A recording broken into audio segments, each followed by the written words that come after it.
I know you love your protagonist. We all love our protagonists, right? We've put a lot of work into creating this wonderful character, but you have to be cruel to them for two very good reasons that I'm going to explain to you, which make your story possible. They relate to the three core elements of any good story. So I'm going to go through those one at a time, but part of this is that you need to plan ahead in order for your story to work and for your characters to work. And if you're planning your story, I have a story planning guide which you can download for free. Just write story planning guide down below and I'll send that to you right away. Okay, so what are the two reasons you need to be cruel to your protagonist besides just pure sadism? The first one is sort of obvious in some ways, because otherwise your story will be boring. Your story's not boring because there is a really hard problem that your protagonist has to solve. And a really hard problem implies two things. It implies that there are many steps to solving it. So those steps have to get more and more difficult as you go along, giving you rising action. They have to be more intense, which gives you great difficulty, makes your protagonist suffer more. If there's not a hard problem, nobody's going to want to watch your story or read your story.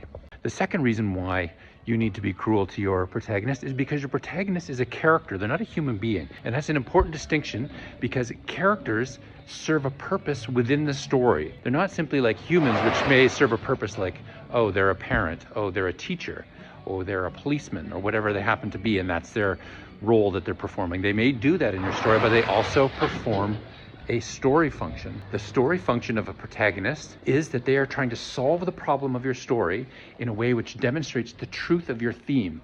And you'll remember that a theme, a core theme of a story, is a philosophical statement. It's not a trope or a motif. It is a statement like, be true to yourself, love conquers all, to the brave, go the spoils of victory, stand united or fall divided. But if you're going to prove an argument, it has to be hard. You can't prove an argument, for instance, saying, I don't need to eat.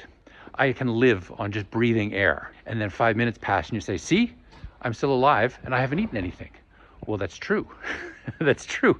In 5 minutes, you don't need to eat and you won't die. But do that for 2 months and see what happens.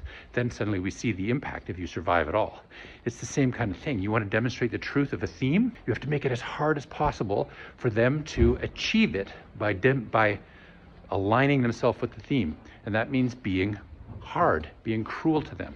Anyway, if you have any questions, leave them down below. If you have any comments, leave them down below as well. Follow me for more content like this. Share it around, share it with the world, and we'll talk soon.